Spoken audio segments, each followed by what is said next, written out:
নমস্কার। এই মুহূর্তে রয়েছে আবহাওয়ার গুরুত্বপূর্ণ আপডেট। ফের বঙ্গোপসাগরে তৈরি হচ্ছে ঘূর্ণিঝড়, আর এই ঘূর্ণিঝড়ের নাম দেওয়া হচ্ছে ঘূর্ণিঝড় সেনিয়ার, যে নামটি দিয়েছে এই থাইল্যান্ড দেশ। আগামী 26 থেকে আগামী 27 তারিখের মধ্যে আমাদের উপকূলে আসতে পড়বে এই ঘূর্ণিঝড়, আর তার প্রভাবে ফের কিন্তু আমাদের বঙ্গের একাধিক জেলায় রয়েছে বজ্রপাত সহ ঝড় বৃষ্টি। তো আসুন প্রিয় দর্শক, আমরা এই মুহূর্তে দেখে নেব ঘূর্ণিঝড় সিনিয়র আমাদের বঙ্গোপসাগরে কবে নাগাদ তৈরি হবে, আর তার প্রভাবে আমাদের বঙ্গের ঠিক কোন কোন জায়গায় হবে প্রবল পরিমাণে বজ্রবিদ্যুৎ সহ ঝড় বৃষ্টি, কোন কোন জায়গায় রয়েছে হালকা থেকে মাঝারি বৃষ্টি, এবং তার সঙ্গে আমরা দেখে নেব ঘূর্ণিঝড় সিনিয়র যখন উপকূলে আসতে পড়বে তখন তার সর্বোচ্চ স্পিড কত থাকবে। তো সবকিছু বিস্তারিত জানতে অবশ্যই স্কিপ না করে আপডেটটি শেষ পর্যন্ত দেখবেন। দেখুন, এই মুহূর্তে আমরা দেখতে পাচ্ছি আগামী 24 থেকে আগামী 25 তারিখের মধ্যে কিন্তু আমাদের বঙ্গোপসাগরে তৈরি হয়ে যাবে ঘূর্ণিঝড় সিনিয়র, যার সর্বোচ্চ স্পিড কিন্তু রয়েছে প্রায় 80 কিলোমিটারের কাছাকাছি। আগামী 25 থেকে আগামী 26 তারিখের মধ্যে এই ঘূর্ণিঝড়ের সর্বোচ্চ স্পিড কিন্তু প্রায় 80 থেকে 90 কিলোমিটার গতিবেগ কিন্তু অ্যাচিভ করে নেবে। গাস্টিং স্পিড কিন্তু থাকবে প্রায় 80 কিলোমিটার। এবং আমরা যদি বায়ুর গতিবেগটা দেখি তাহলে বায়ুর গতিবেগও কিন্তু প্রায় বলাই যায় 80-90 কিন্তু এরকমই তার স্পিড থাকবে, এবং এই স্পিড নিয়ে কিন্তু আমাদের উপকূলে আঘাত আনতে পারে। দেখে নেব এর অভিমুখ কোন দিকে থাকবে। আগামী 26 তারিখ কিন্তু এর সর্বোচ্চ স্পিড প্রায় কিন্তু বলাই যায় যে প্রায় 90-এর কাছাকাছি চলে যাবে। এবং গাস্টিং স্পিডটা একটু দেখে নেব। গাস্টিং স্পিড যদি আমরা দেখি তাহলে প্রায় 80-90 থাকবে তার গাস্টিং স্পিড, এবং এটা উপকূলে আসতে পড়ার সম্ভাবনা রয়েছে কিন্তু আগামী 27 থেকে আগামী 28 তারিখের মধ্যেই। সর্বোচ্চ গতিবেগ প্রায় কিন্তু 100 কিলোমিটার গতিবেগে আমাদের উপকূলে আসতে পড়ার সম্ভাবনা থাকবে, এবং এর প্রভাবে কিন্তু আমাদের পশ্চিমবঙ্গ সহ বাংলাদেশের একাধিক জায়গাতে বৃষ্টিপাত রয়েছে। দেখুন এর অভিমুখটা কিন্তু যা দেখতে পাচ্ছি এটা কিন্তু রয়েছে আমাদের বিশাখাপত্তনের দিকে।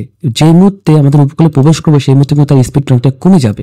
এবং দেখুন এটা কিন্তু অনেকটা যা দেখতে পাচ্ছি এটা কিন্তু আমাদের বঙ্গোপসাগরের মধ্যে কিন্তু তার স্পিডটা যথেষ্ট হারিয়ে ফেলবে। এবং দেখুন আগামী 28 তারিখ যখন ভূখণ্ডে প্রবেশ করবে তখন তার সর্বোচ্চ স্পিড থাকতে পারে প্রায় 60 থেকে 70 কিলোমিটার, এবং তার প্রভাবে আমাদের কিন্তু এই দক্ষিণ ভারতে বৃষ্টিপাত কিন্তু রয়েছে প্রবল পরিমাণে। দেখুন আগামী 28 তারিখ ঠিক সন্ধ্যার দিকে দেখুন আমাদের উড়িষ্যার বিশাখাপত্তনে কিন্তু বজ্রপাত সহ বৃষ্টিপাত রয়েছে। এদিকে আমাদের ভুবনেশ্বরে বৃষ্টিপাত রয়েছে, এবং এর প্রভাবটা কিন্তু আমাদের বঙ্গেতে পড়বে। দেখুন আগামী 27 তারিখ থেকে আগামী 28 তারিখের মধ্যে কিন্তু আমাদের বঙ্গে কিন্তু বৃষ্টিপাত শুরু হয়ে যাবে। আগামী 27 তারিখ মোটামুটি দুপুর 2টোর পর থেকে কিন্তু আমাদের বঙ্গে বৃষ্টিপাত হবে। আগামী 27 তারিখ দেখুন দীঘা, কোন্টাই, খড়গপুর, বালিয়াচক, চন্দ্রকোনা, গোয়ালতোড়, আরামবাগ, বিষ্ণুপুর, কতুলপুর, উলুবেড়িয়া, তার সঙ্গে বর্ধমান, এদিকে শান্তিপুর, কৃষ্ণনগর, পান্ডুয়া, চাকদায় কিন্তু বজ্রপাত সহ বৃষ্টিপাত রয়েছে। এবং এই বৃষ্টিপাতটা কিন্তু আগামী 27 তারিখ রাতের বেলা সারাটা রাতে থাকবে। এরপর আগামী 28 তারিখে কিন্তু বৃষ্টিপাত রয়েছে। আগামী 28 তারিখ সকালবেলার দিকে দেখুন এই ঘূর্ণিঝড় সিনিয়র প্রভাবে কিন্তু আমাদের বঙ্গে ব্যাপক পরিমাণে বৃষ্টিপাত বাড়বে। বিশেষ করে আগামী 28 তারিখ আমাদের দক্ষিণবঙ্গের খড়গপুর, মেদিনীপুর, তার সঙ্গে বেলি, বালিয়াচক, পিংলা, সাবাং, তারপর এখানে বেলদা, মোহনপুর, এগরা, বাটানগর, বাজকুল, ভগবানপুর, তার সঙ্গে মুর্শিদল, ডায়মন্ড হারবার, বিষ্ণুপুর, শ্যামপুর, বজবজ, বাগনান, এখানে কিন্তু বজ্রপাত সহ বৃষ্টিপাত রয়েছে এই জায়গাতে বিশেষ করে।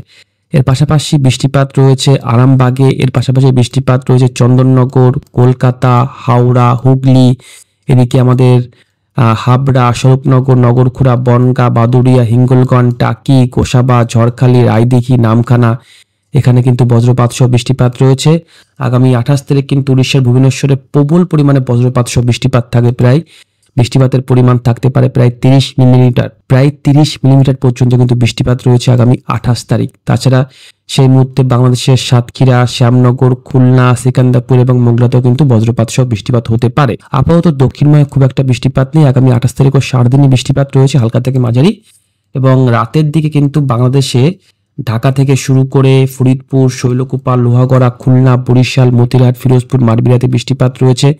এরপর আগামী 29 তারিখও দেখুন সকাল থেকে বৃষ্টিপাত কিন্তু ফের হবে। আগামী 29 তারিখ সকালবেলা খড়গপুর থেকে শুরু করে গোয়ালতোড়, চন্দ্রকোনা, বালিয়াচক, আরামবাগ, চন্দননগর, কলকাতা, হাওড়া, হুগলি থেকে যশোর, লোহাগড়া, মাদারীপুর, ফরিদগঞ্জ, সাতক্ষীরা, খুলনা, ফিরোজপুর, বরিশালে কিন্তু বজ্রপাত সহ বৃষ্টিপাত রয়েছে। দেখুন শীতের মধ্যে কিন্তু ফের বজ্রপাত সহ বৃষ্টিপাত শুরু হবে, এবং সেই মুহূর্তে কিন্তু উত্তর থেকে যে শীতল বাতাস আমাদের বঙ্গে হু করে প্রবেশ করছিল সেটা কিন্তু আসাটাও বন্ধ হয়ে যাবে।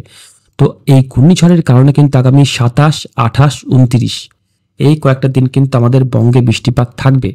দেখুন আগামী 29 তারিখ সারাদিন বৃষ্টিপাত রয়েছে। আগামী 29 তারিখ ঠিক বিকেলবেলা এদিকে বাংলাদেশের ঢাকা থেকে শুরু করে খুলনা বরিশালে বৃষ্টিপাত রয়েছে। আমাদের উত্তরবঙ্গে খুব একটা বৃষ্টিপাত না হলেও আমাদের দক্ষিণবঙ্গে কিন্তু প্রত্যেকটা জায়গাতে কিন্তু আগামী 29 তারিখ কিন্তু বৃষ্টিপাত হবে। তার সঙ্গে দীঘাতে বৃষ্টিপাত রয়েছে, এদিকে উড়িষ্যার ভুবনেশ্বরে বৃষ্টিপাত হবে, পুরীতে বৃষ্টিপাত রয়েছে। এরপর আগামী 30 তারিখও কিন্তু বৃষ্টিপাত হবে। আগামী 30 তারিখ বেশ ভালো বৃষ্টিপাত রয়েছে আমাদের নদিয়া জেলার কৃষ্ণনগর, ছপড়া, মুড়াগাছা, পাতুলি, তারপর এখানে বকুলা, শান্তিপুর, রানাঘাট, মেমারি, পান্ডুয়া, এখানে কিন্তু বৃষ্টিপাত রয়েছে। তার সঙ্গে এদিকে আরামবাগে বৃষ্টিপাত রয়েছে, কলকাতায় বৃষ্টিপাত রয়েছে, খড়গপুর, পুরুলিয়া, বাঁকুড়ায় বৃষ্টিপাত রয়েছে, দুর্গাপুরে বৃষ্টিপাত রয়েছে। এদিকে রাজশাহী, মিরপুর, খুলনা, বরিশালও কিন্তু বজ্রপাত সহ বৃষ্টিপাত থাকবে আগামী 30 তারিখ সারাটা দিন।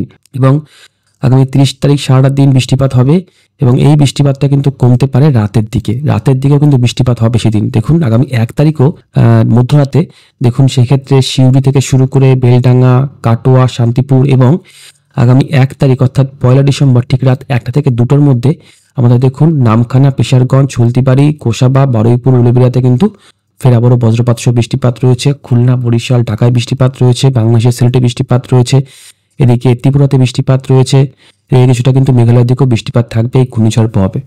তো এই ঘূর্ণিঝড়ের কিন্তু মূল ওই মুখ আমাদের বিশাখাপত্তনমের দিকে থাকলেও এর কিন্তু এফেক্ট আমাদের বঙ্গের দিকে থাকছে, যার কারণে কিন্তু আগামী 4 থেকে 5 দিন টানা বৃষ্টিপাত কিন্তু হবে আমাদের বঙ্গে। এরপর দেখুন ফের আবারও একটা ঘূর্ণিঝড় তৈরি হওয়ার কিন্তু প্রবল সম্ভাবনা রয়েছে। পরপর কিন্তু ঘূর্ণিঝড় তৈরি হওয়ার প্রবল সম্ভাবনা রয়েছে। আগামী 1 তারিখ কিন্তু ফের আবারও আমাদের ঠিক আন্দামান সাগরের কাছে আরো একটা ঘূর্ণিঝড় তৈরি হওয়ার কিন্তু প্রবল সম্ভাবনা থাকছে, যার প্রভাবে কিন্তু ফের আবারও বৃষ্টিপাত বাড়তে পারে এবং আবারও কিন্তু এতে ঘূর্ণিঝড় তৈরি হতে পারে। এবং এই মুহূর্তে তাপমাত্রা কিন্তু অনেকটাই কম রয়েছে। আজ আমাদের দক্ষিণবঙ্গের সর্বোচ্চ তাপমাত্রা রয়েছে 29 ডিগ্রি, এদিকে পুরুলিয়া, বাঁকুড়া রয়েছে 26 থেকে 28-এর মধ্যে, বর্ধমান 28, মালদা 28, শিলিগুড়ি, কোচবিহার রয়েছে 26 থেকে 27-এর মধ্যে। এবং বাংলাদেশে এই মুহূর্তে তাপমাত্রা 28-29-এর ঘরে কিন্তু রয়েছে এবং বিশেষ করে বাংলাদেশের পূর্ব দিকটা কিন্তু তাপমাত্রা একটু কম রয়েছে, 27-এর মধ্যে থাকবে। ত্রিপুরাতেও এই মুহূর্তে 27 রয়েছে এবং আসামের দিকেও 26-27-এর মধ্যে তাপমাত্রা ঘোরাফেরা করছে। তো ঘূর্ণিঝড় সিনিয়র যদি তৈরি হয় তার প্রভাবে কিন্তু বাংলায় ভয়ঙ্কর বৃষ্টিপাত হবে। এবং আরেকটা কথা আপনাদের জানিয়ে রাখি, যদি এর অভিমুখ একটু চেঞ্জ হয় বা বদলায়, যখন এই যে আগামী 25 তারিখ কিন্তু যা দেখতে পাচ্ছি এখনো পর্যন্ত অভিমুখ রয়েছে ঠিক বিশাখাপত্তনমের দিকে, এবং যদি এর অভিমুখ একটু পরিবর্তন হয়, কারণ হাওয়ার ব্যাপার কিছু বলা যায় না, তাহলে কিন্তু আমাদের বঙ্গে ব্যাপক পরিমাণে বৃষ্টিপাত রয়েছে যদি আমাদের বঙ্গের দিকে যদি এর অভিমুখ থাকে। তো অবশ্যই সতর্ক থাকবেন, সাবধানে থাকবেন। ধন্যবাদ।